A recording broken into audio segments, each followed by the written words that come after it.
సంద్రమున దేవా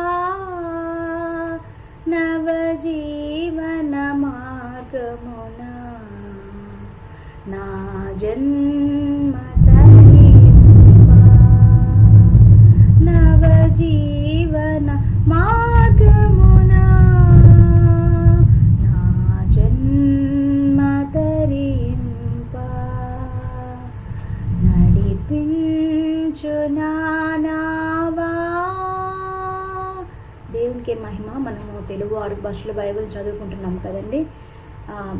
సంఖ్యాకాండం 3వ అధ్యాయానికి మనం వచ్చాము. ముందు ఎపిసోడ్స్లోని ఆదికాండం నుంచి మనం చదువుకున్నాము కదా. ఆదికాండం, నిర్గమాకాండం, లేవీకాండం, ఇప్పుడు సంఖ్యాకాండానికి వచ్చాము. ఇది వాడుక భాషలోని మనం స్పోకెన్ తెలుగు ఎలా మాట్లాడతామో అలానే ఉంది కాబట్టి అర్థమవుతుంది. కాబట్టి ఇంట్రెస్టింగ్గా ఉందని చదువుతున్నాను. కానీ ఈ మధ్యకాలంలో నేను వీడియో చాలా లేట్గా చేశాను. ఎందుకంటే నేను కూడా ప్రొకాస్టినేషన్కి వెళ్ళిపోయాను. ఈరోజు కాదులే, సరిగ్గా వినట్లేదేమో, నేను సరిగ్గా వీడియో చేయట్లేదేమో, ఇంకా బాగా చేయాలేమో అని విపరీతమైన టైం వేస్ట్ చేస్తా. మళ్ళీ ఏదైనా ఏదో వర్క్లోకి వెళ్ళిపోవడం, అలా రోజు రెగ్యులర్గా నేను చేయలేకపోయాను. కానీ దేవుడు నన్ను కరెక్ట్ చేసి ముందు నీ పని చెయ్యి అని చెప్పినట్టుగా అనిపించింది. కాబట్టి నా పని నేను చేస్తాను. దేవుడు మరి నాకు స్కిల్ని ఇస్తే నేను కరెక్ట్గా అప్లోడ్ చేయడం నాకు వస్తుంది. కానీ ప్రస్తుతానికి నేనైతే బైబిల్ మళ్ళీ చదువుతున్నాను. ఇది బేసికల్గా ఆడియో బైబిల్ అండి. కాబట్టి మీరు ఆడియోనే కాన్సన్ట్రేషన్ చేసి రేడియో పురాతన కాలంలో రేడియో ఎలా వింటారో అలా వినడానికి ట్రై చేయండి. ఏదైనా మనం పని చేసుకున్నా పని చేసుకుంటా ఈ ఆడియో బైబిల్ కాబట్టి పని చేసుకొని వింటూ, లేకపోతే కళ్ళు ప్రాబ్లమ్స్ చాలామందికి ఉంటాయి, వాళ్ళు బైబిల్ చదవలేరు. ఏదైనా బిజీగా ఉన్నప్పుడు బైబిల్ పూర్తిగా చదవలేరు.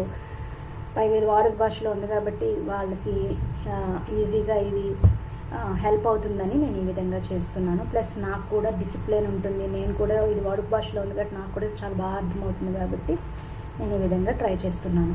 ఇప్పుడు మనం సంఖ్యాకాండం 3వ అధ్యాయానికి వచ్చాను. సంఖ్యాకాండం 3వ అధ్యాయంలో ఎన్ని వచనాలు ఉన్నాయంటేనండి 51 వచనాలు ఉన్నాయి. ఈ 3వ అధ్యాయం టూకీగా ఏం చెప్తుందని రాసి పెట్టారంటే ఇక్కడ లేవి గోత్రం గురించి రాసిపెట్టి ఉన్నాయంట. లేవి గోత్రం అంటే ఇప్పుడు మన మోజెస్, అహరోను గోత్రం. చూద్దాం ఏమని రాశారు. యెహోవా సీనాయి పర్వతం మీద మోషేతో మాట్లాడిన కాలంలో అహరోను, మోషేల వంశవృక్షాలు ఇవే. అహరోను కొడుకుల పేర్లు నాదాబు మొదట పుట్టినవాడు, అబీహు, ఎలియాజరు, ఈతామారు. యాజులుగా అభిషేకం పొందిన అహరోను కొడుకులు పేర్లు ఇవి. అతడు వారిని యాజులుగా ప్రతిష్ఠించాడు. నాదాబు, అబీహు సీనాయి ఎడారిలో యెహోవా సన్నిధానంలో నిషిద్ధమైన నిప్పు అర్పించడం ద్వారా యెహోవా సన్నిధానంలో చనిపోయారు. వారికి సంతానం కూడా కలగలేదు. తరువాత ఎలియాజరు, ఈతామారు వారి తండ్రి అహరోను ఎదుట యాజులుగా సేవ చేసేవారు. యెహోవా మోషేతో ఇలా అన్నాడు, లేవి గోత్రికులకు తీసుకువచ్చి అహరోను ఎదుట నిలవబెట్టు. వారు అతడికి పరిచారకులుగా ఉండాలి. వారు సన్నిధి గుడారం ఎదుట దైవనివాసానికి సంబంధించిన సేవ పూనుకొని అహరోను కోసం సమాజమంతటికి సేవ చేస్తారు. వారు దైవ నివాసానికి సంబంధించిన సేవను పూనుకొని ఇజ్రాయేల్ ప్రజల కోసం సన్నిధి గుడారం సామానంతా కాపాడుకోవాలి. నీవు లేవి గోత్రికులను అహరోను అతడి కొడుకులను నియమించాలి. వారు ఇజ్రాయేల్ ప్రజల నుండి అహరోనుకు నియమితమైన వారు. నీవు అహరోనుకు అతని కొడుకులకు యాజీ పదవిని అప్పగించాలి. వారే దాన్ని నిర్వహించాలి. దాన్ని చేయడానికి ఇంకెవరైనా సమీపిస్తే అతడు మరణశిక్షకు గురి కావాలి.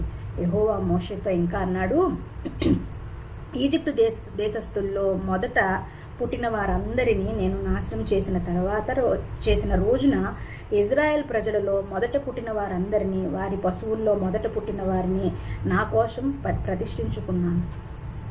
వారు నావారు అని, అవి నావి, నేను యెహోవాను.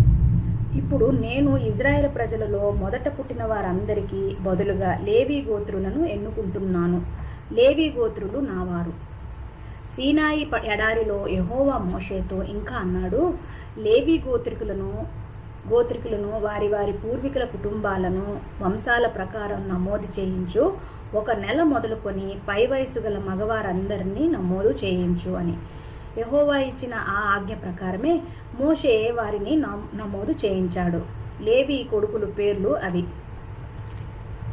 ఏవంటే గెర్షోను, కపోతు, మొఠారి.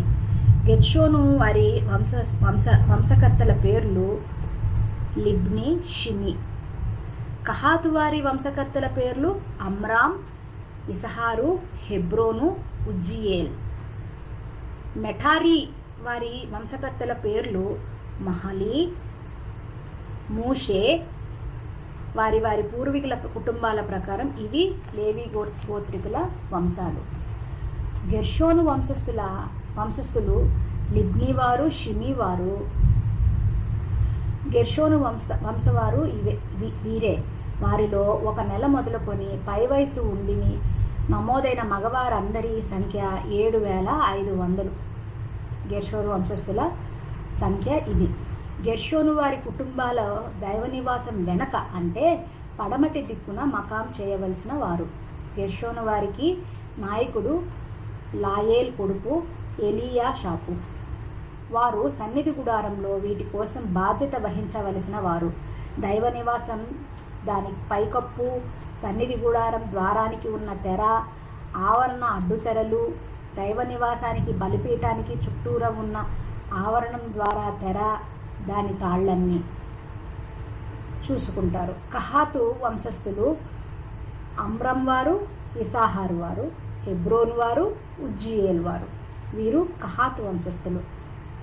వారిలో 1 నెల మొదలుకొని పై వయసు నుండి నమోదైన వారి సంఖ్య 8,600. వారు పవిత్ర స్థలంలో వస్తువుల కోసం బాధ్యత వహిస్తారు. కహాతు కుటుంబాలు దైవ నివాసం పక్కన దక్షిణ దిక్కుగా మకాం చేయవలసి ఉంది. కహాతు వారి నాయకుడు ఉజ్జియేల్ కొడుకు ఎలీపాషాను. వారు బాధ్యత వహించవలసినవి ఏవంటే పెట్టె, బల్ల, సప్తదీపస్తంభం, వేదికలు, యాజులు, సేవలో వినియోగించే పవిత్ర స్థలం, పాత్రలు, అడ్డతెర, దాని సేవ కోసం సామాన్నంతా. అహరోను యాజీ కొడుకు ఎలియాజరు లేవి వారి నాయకుడు. పవిత్ర స్థలం విషయం బాధ్యత వహించే వారి మీద అతడు పై విచారణకర్త. మెఠారి వంశస్థులు మహాలివారు, మూసీవారు. మెఠారి వంశం వారు వీరే. వీరిలో 1 నెల మొదలుకొని పై వయసు ఉండిన నమోదైన మగవారి సంఖ్య ఎంతంటే 6,200. మెఠారి వారి నాయకుడు అబీహాయేల్ కొడుకు సూరియేల్. వారు దైవ నివాసం దగ్గర ఉత్తర దిక్కున మకాం చేయవలసిన వారు. మెఠారి వారు బాధ్యత వహించవలసినవి ఏవంటే దైవ నివాసం పలకలు, దాని అడ్డకర్రలు, స్తంభాలు, దిమ్మలు, దానికి చెందిన అలాంటి సామాన్నంతా, దాని చుట్టూరా ఉన్న ఆవరణ స్తంభాలు, వాటి దిమ్మలు, వాటి మేకులు, వాటి తాళ్ళు. దైవ నివాసం ఎదుట తూర్పు దిక్కున సన్నిధి గుడారం ముందుగా పొద్దు పుడిచే దిక్కున మకాం చేయవలసిన వారు. మోషే, అహరోను కొడుకులు వీరు పవిత్ర స్థలం విషయం ఇజ్రాయేల్ ప్రజల కోసం బాధ్యత వహించవలసిన వారు. ఇంకెవడైనా పవిత్ర స్థలాన్ని సమీపిస్తే ఆ వ్యక్తి మరణశిక్ష పొందాలి. యెహోవా మాట ప్రకారం మోషే, అహరోనులు వారి వారి వంశాల ప్రకారం నమోదు చేయించిన లేవీ గోత్రికుల సంఖ్య అంటే 1 నెల మొదలుకొని పై వయసు ఉన్న మగవారి సంఖ్య 22,000. యెహోవా మోషేతో ఇలా అన్నాడు, ఇజ్రాయెల్ ప్రజలతో 1 నెల మొదలుకొని పై వయసు ఉండి మొదట పుట్టిన మగవారి అందరి పేర్లు నమోదు చేయించు, వారి సంఖ్యను వ్రాయించు. ఇజ్రాయెల్ ప్రజలలో మొదట పుట్టిన మగవారందరికీ బదులుగా నీవు నా కోసం లేవీ గోత్రికులను ఎన్నుకోవాలి. పశువులలో మొదటి పుట్టిన వాటికి బదులు లేవీ వారి పశువులను ఎన్నుకోవాలి. నేను యెహోవాను. యెహోవా ఇచ్చిన ఆజ్ఞ ప్రకారం మోషే ఇజ్రాయెల్ ప్రజలలో మొదట పుట్టిన వారిని అందరినీ నమోదు చేయించాడు. వారిలో నమోదైన వారి సంఖ్య అంటే 1 నెల మొదలుకొని పై వయసు ఉండి మొదట పుట్టిన మగవారి సంఖ్య 22,273. అప్పుడు యెహోవా మోషేతో ఇలా అన్నాడు, ఇజ్రాయెల్ ప్రజలలో మొదట పుట్టిన వారందరి బదులు లేవీ గోత్రికులను, వారి పశువులు బదులుగా లేవీ గోత్రికుల పశువులను ఎన్నుకో. లేవీ గోత్రికులు నా వారై ఉంటారు, నేను యెహోవాను. ఇజ్రాయెల్ ప్రజలలో మొదట పుట్టిన వారిలో లేవీ వారి కంటే 273 ఎక్కువయ్యారు. వెల ఇచ్చి ఆ ఎక్కువైన వారిని విడిపించాలి. ఒక్కొక్కరికి 5 తులాల వెండి నీవు తీసుకోవాలి. అది పవిత్ర స్థానం తులం ప్రకారం ఉండాలి. ఆ తులం 30 చిన్నాలు. వారిలో ఎక్కువైన వారి విడుదల కోసం జమ చేసిన డబ్బు అహరోనుకు అతడి కొడుకులకు ఇవ్వాలి. కనుక లేవీ వారు విడిపించవలసిన వారి కంటే ఆ ఎక్కువైన వారి విడుదల డబ్బును మోషే వసూలు చేశాడు.